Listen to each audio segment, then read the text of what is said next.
comigo foi 2 Reis 4. É uma palavra bem conhecida nossa, tá bom?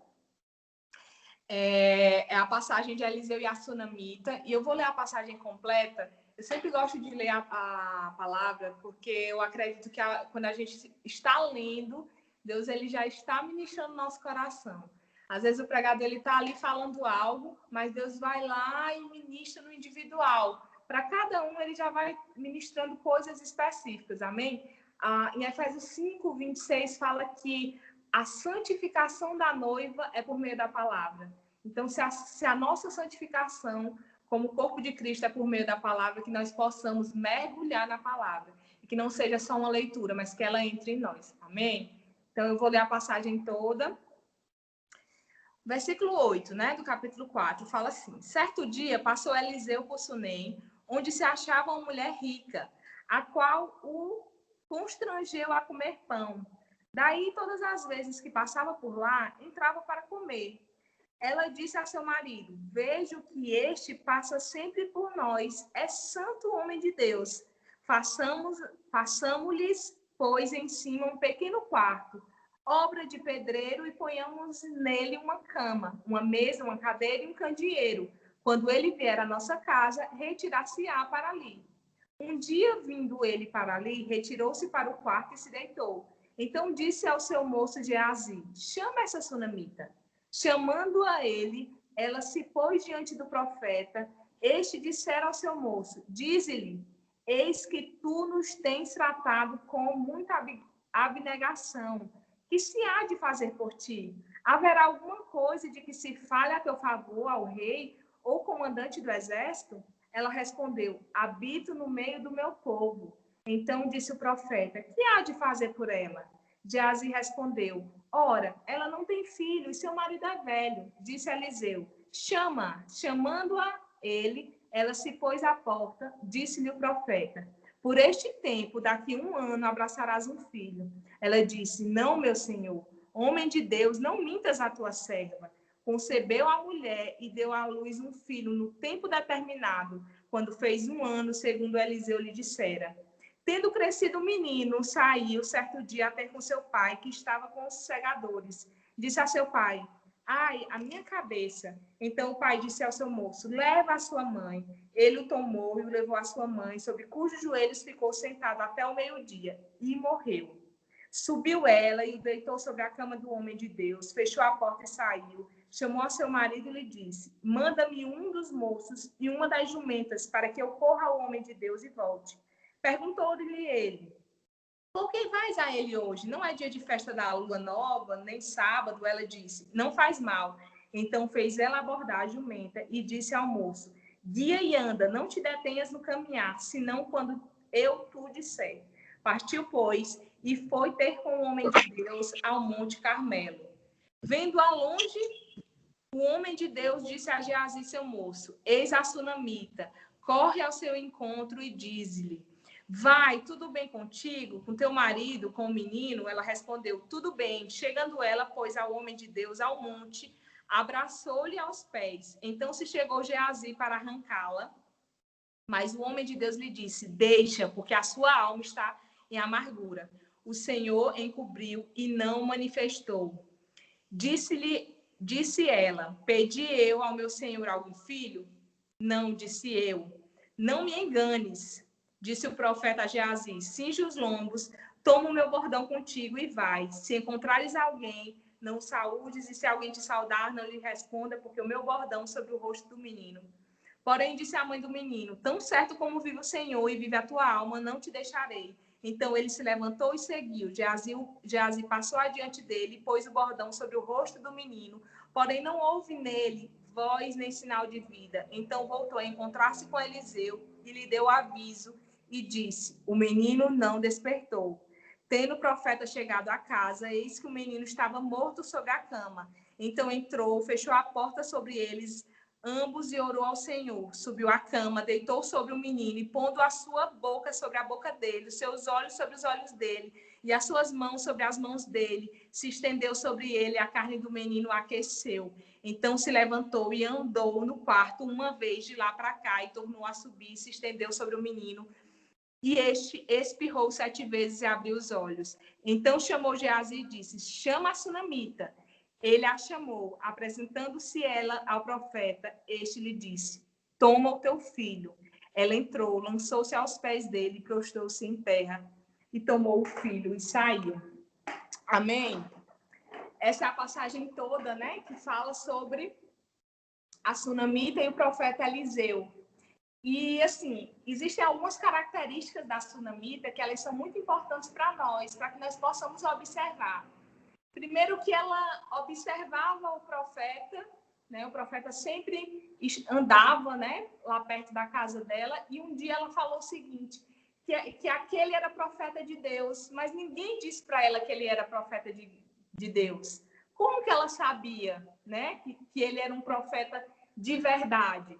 E aí vem a história do discernimento espiritual, que hoje nós sabemos muito bem, só que imagina, ela só sabia porque ela tinha contato com Deus, porque simplesmente ela tinha um relacionamento com Deus. E é uma das características que nós podemos ver dessa sunamita, é a intimidade que ela tinha com Deus.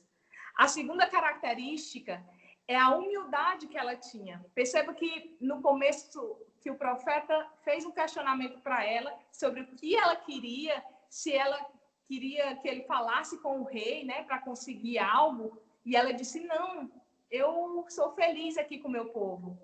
Ela mostra humildade, ela mostra que ela estava contente com o que ela tinha. E muitas vezes nós não somos essa pessoa que olha para a nossa vida e nós ficamos contentes com o que Deus nos deu, não é verdade? A gente sempre vislumbra, olha as outras coisas e costuma perceber aquilo que nós não temos. E é algo que nós precisamos analisar. A sunamita nos ensina que nós possamos hoje olhar para o que nós temos, a nossa família, o nosso trabalho, e que nós sejamos contentes. Quando eu li essa passagem ontem, eu lembrei que muitas vezes o profeta falou sobre o rei, né? O que é que você quer, sunamita, que eu posso, né, conseguir com o rei? E muitas vezes, nesse período de transição política, nós que vivemos em cidades menores, né? Petróleo não é médio porte, mas Paulistano é uma cidade pequena. Nós vemos muito isso, essa barganha por empregos, né? A gente sempre quer ter uma pessoa influente por perto para conseguir algo. E Deus simplesmente estava pedindo para que ela ficasse feliz com o que ela tinha. E ela foi feliz com o que ela tinha. Então, a segunda característica é a humildade da sunamita. Amém? A terceira característica que me chama muita atenção foi a fé da sunamita. Porque a palavra fala que ela foi ao Monte Carmelo. Carmelo significa presença de Deus.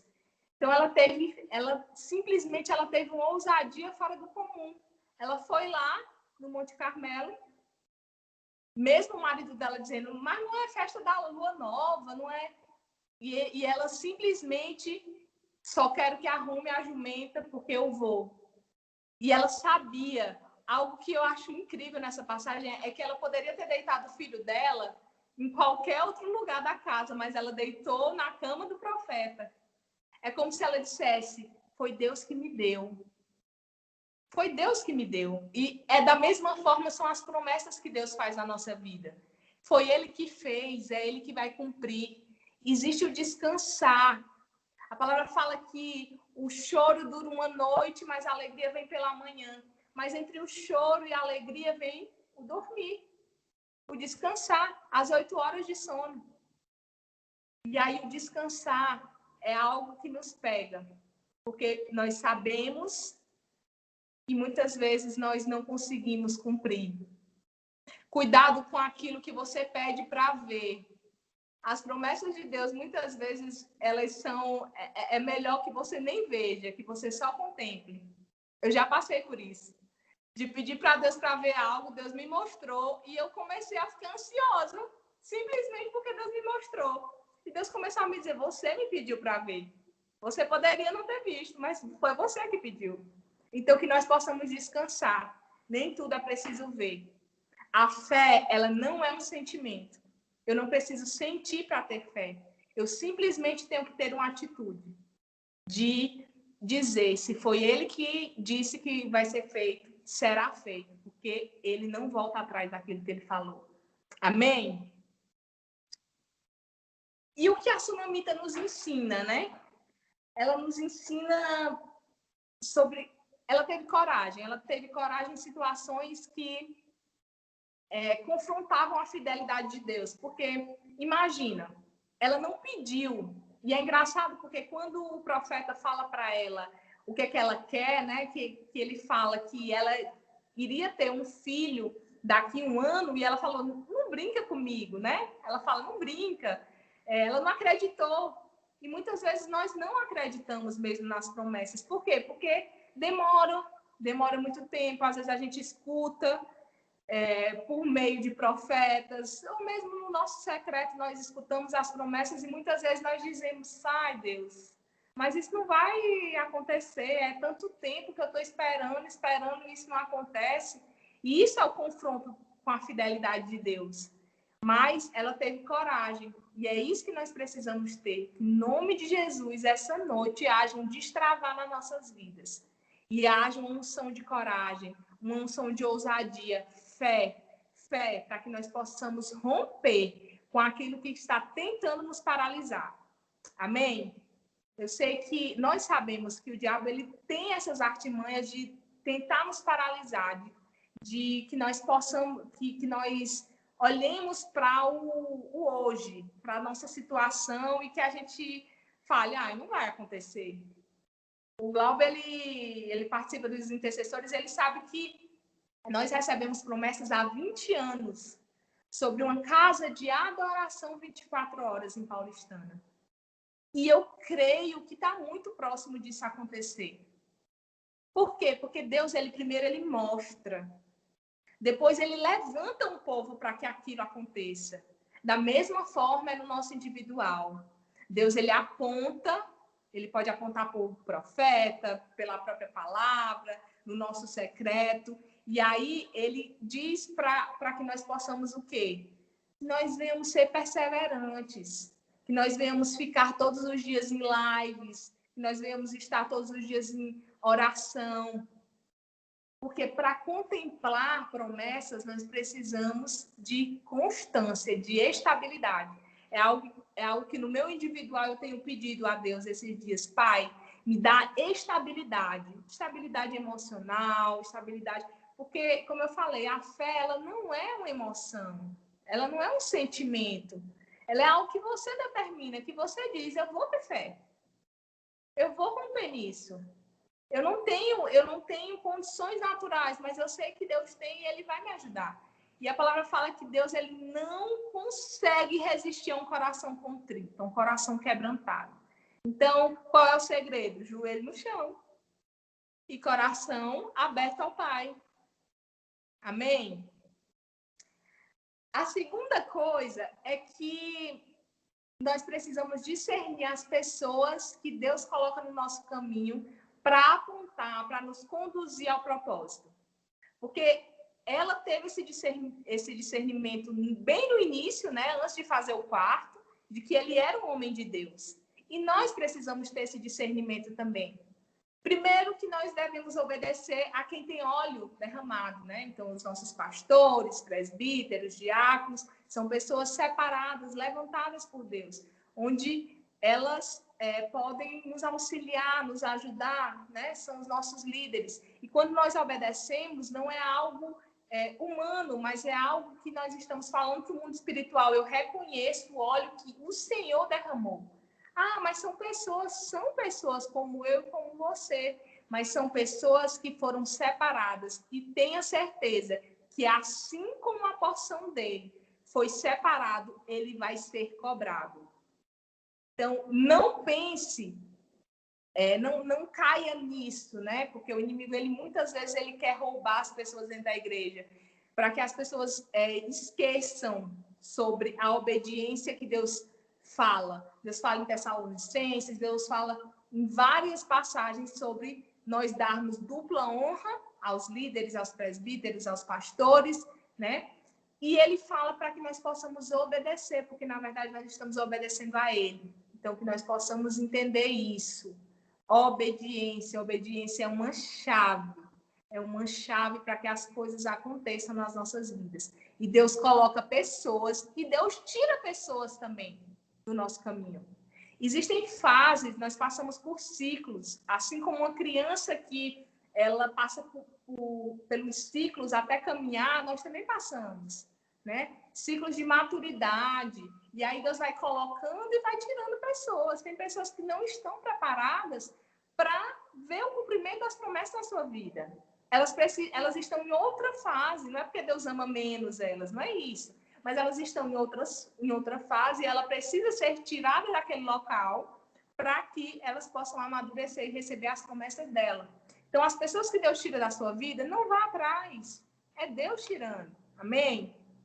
Então, e é algo que, quando eu estava meditando, Deus falava muito nisso. Então, tem alguém precisando ouvir isso, amém?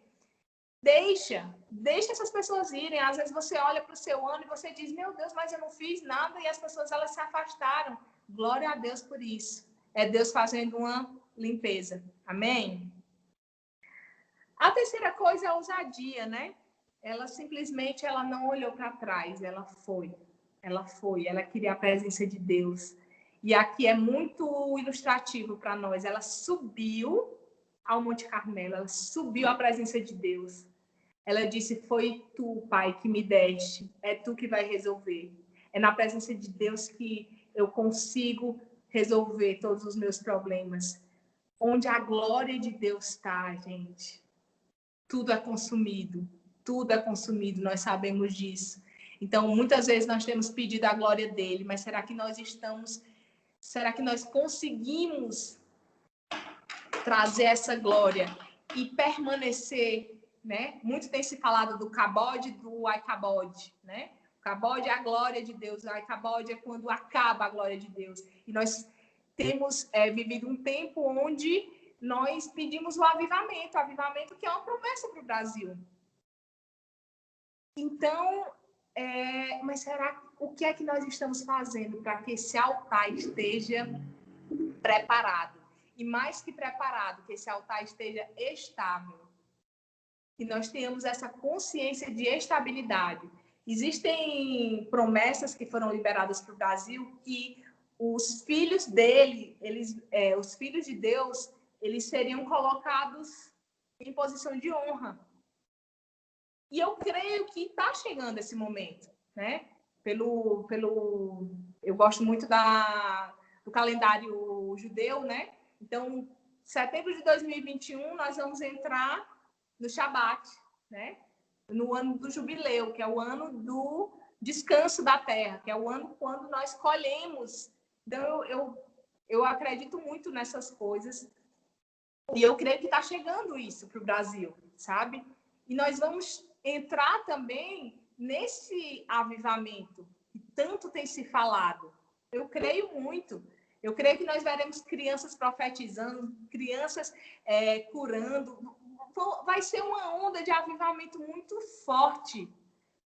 Por isso que eu creio que a casa de adoração está perto. Daqui a uns dias nós estaremos todos juntos e contemplando isso. Imagina uma casa de adoração no sertão. Pessoas vindo de todos os lugares para adorar 24 horas ao Senhor.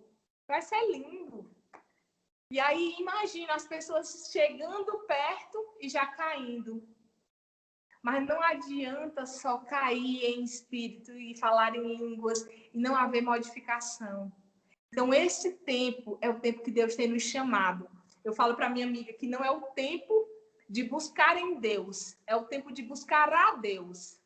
Nós precisamos entender que esse é o tempo de buscar a Deus. De dizer, Pai, eu quero te agradar. Eu quero mais, mas muito mais do que simplesmente contemplar promessas. Porque as promessas é para que a glória dele seja revelada e para que as pessoas vejam a glória dele. Não é para que nós venhamos nos satisfazer. É porque Deus ele é tão bom, que ele faz com que a gente tenha plenitude em todas as coisas. Mas esse não é o alvo. O alvo é simplesmente o relacionamento com o Pai. É aquilo que foi perdido no Éden.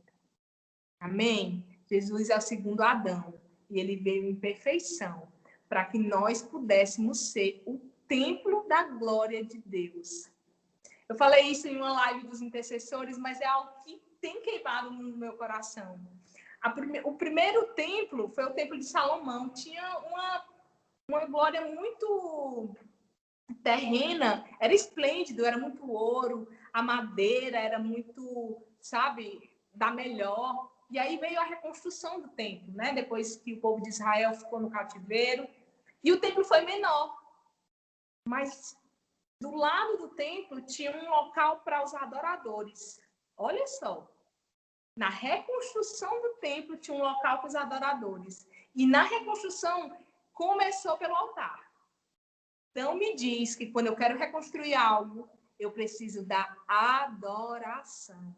Quantas vezes nós estamos no chão, nós não conseguimos fazer nada, mas quando nós adoramos a Deus, quando nós colocamos um louvor que ministra a Ele e não ministra a nossa alma, porque nós temos que ter esse cuidado também como cristãos. Tem muitos louvores, mas o louvor de verdade é aquele que fala de Deus, é aquele que fala de intimidade com Ele. Não é para que eu seja melhor, para que eu consiga isso, para que minha vitória tenha sabor de mel. Não, querido. Primeiro é para eu falar dele, é para eu ministrar o coração dele, para dizer, Pai, eu quero te agradar, eu quero te servir, porque eu te amo antes de qualquer coisa. Amém? Eu costumo falar que a nossa vida, ela é como a nossa vida cristã, né? Ela é como... Sabe quando você vai entrar num edifício? Você só tem duas opções de ir para os outros andares, de subir os andares. Ou você vai de escada, e aí de escada você consegue parar quando você quer, você consegue controlar o processo. Ou você vai de elevador. Se não for um elevador panorâmico, você entra no elevador, a caixa está fechada, um lugar que você não sabe como será, porque você não está vendo o que está acontecendo, e tem algo te puxando para cima. Não é isso? O elevador é isso. E aí, na nossa vida cristã, é da mesma forma. Deus, ele quer nos pegar do primeiro andar e colocar no 10º. Só que aí tem o livre-arbítrio. E aí nós escolhemos se nós queremos ir de elevador ou se nós queremos ir de escada. De escada, nós vamos dar muitas voltas, nós vamos perder tempo. E por que eu escolho a escada ou o elevador? Porque eu paro de olhar para o que está ao meu redor, eu simplesmente descanso e aí as coisas acontecem. Muitas pessoas se comparam o processo com a outra, mas não se compare, porque o seu processo é diferente, o seu descansar é diferente. Amém? Então, às vezes vai acontecer de uma pessoa que chegou na igreja tem pouco tempo e você vê acontecendo as coisas na vida dela e você diz, mas Deus, eu sou cristão desde pequeno, desde berço, como assim? Tenha calma, tenha paciência, saiba descansar, porque Deus, ele tem sim algo para nós. A plenitude dele, eu creio demais, ela começa aqui na terra. Porque é aqui que há uma diferença daqueles que são e dos que não são. Amém? Então, assim, para terminar, eu vou falar dos salmos que eu gosto muito, que é Salmos 37, 3. Fala, confia no Senhor e faz o bem, habita na terra e alimenta-te da verdade. Agrada-te do Senhor e Ele satisfará os desejos do teu coração. Então, aqui você, quando eu era mais nova, tem um pastor lá em Paulistana, o pastor Robert Vani, que ele é o pai do Gadiel Glauber. E ele gostava muito desse versículo, 37,4, né? Agrada-te, tem versões que fala, deleita-te no Senhor e Ele concederá os desejos do teu coração. E eu só escutava aquela parte, Ele concederá os desejos do teu coração. E eu disse, eita, esse negócio é bom, eu gosto desse versículo. Mas aí, com o tempo, eu fui entendendo que, na verdade, os desejos do nosso coração não são os desejos do nosso coração, são os desejos dele. Porque ele já habita em nós. Amém? E antes desse versículo, tem um versículo que diz confia. Então, eu preciso confiar antes de me deleitar. Os desejos do meu coração até vão acontecer. obedecer, mas antes de tudo eu tenho que confiar. Então, a palavra que Deus falou para mim, e eu tenho certeza que para alguém precisava ouvir nessa noite, é sobre confiar. É sobre descansar nele. É tão difícil. É tão difícil quando a gente quer o controle, quando a gente quer andar de escada e não de elevador. Mas quando a chave vira, aí é contemplar. Contemplar principalmente as delícias da presença dele. Porque toda vez que eu olho para alguma coisa que não há Deus em primeiro lugar, quando eu volto, eu falo, Deus, o que foi que eu fiz? Porque não existe nada mais prazeroso do que a presença do Senhor. Não existe nada melhor do que nós passarmos tempo com Ele. E eu não sei quais têm sido as tuas lutas, né? Eu sei que nós estamos num grupo cristão, mas o perseverar, ele faz parte da nossa caminhada. Mas que hoje você venha ser fortalecido e que você deseje, anseie pela glória de Deus incessantemente, porque onde há a glória de Deus, tudo é consumido. Nós não precisaremos nos preocupar. Não há ansiedade, não há depressão, não há Covid, não há nada, nada que nós precisamos nos preocupar, porque a glória dele consome. Nada acontece sem que ele tenha o domínio. Então, até as pessoas que foram recolhidas para a glória, até as pessoas que são dele foram recolhidas pelo Covid. Foi ele que fez. Eu perdi uma pessoa, não pelo Covid, né, mas há 6 meses. E nesses 6 meses, o Glauber acompanha um pouco, sabe que eu passei por processo eu fiquei muito mal, por muitas vezes eu pensei que eu não ia nem mais falar a palavra de Deus, porque toda vez que alguém me chamava, e eu confesso que até mesmo o Glauber, quando me chamava, eu dizia, meu Deus, mas se eu nunca pude falar, né? Porque nós não merecemos falar dele. Mas agora é que eu não posso mesmo, porque eu estou vivendo um conflito, eu estou vivendo questionamentos, porque você pergunta para Deus. A morte, ela é algo que dói, que realmente toca na sua alma. Mas deixa eu te falar uma coisa, nada acontece sem a permissão dele. E se você está aqui, é porque ele te comissionou para que você leve a palavra dele. Leve. Uma vez aconteceu algo comigo e eu falei isso para Deus. Eu disse, Deus, eu não tenho chamado pastoral, eu não sei pregar. Por que eu que tenho que ir para lá? E aí Deus me ministrou com a palavra em Atos, do Eutico. Paulo simplesmente ele se debruça no Eutico. O Eutico já estava morto. E só no abraçar o Eutico voltou à vida. Por quê? O poder era de Paulo? Não. O poder é de Deus. E nós temos que entender que nós vamos ser só instrumentos. Então, que a nossa oração diária seja, Pai, que eu me cale, mas que tu fale através de mim. Se até a mula de Balaão serviu para ti, imagina eu. Então, que seja isso. Nos dê humildade, nos dê coragem, nos dê ousadia e intrepidez, mas que nós sejamos essa geração que vai falar, que vai fazer a diferença, que não vai ser só a geração do domingo, mas vai ser a geração da segunda-feira. Que nós sejamos essa geração. Amém? É isso, gente. Espero que Deus tenha falado com vocês, tá bom? Eu sei que meu ouvido até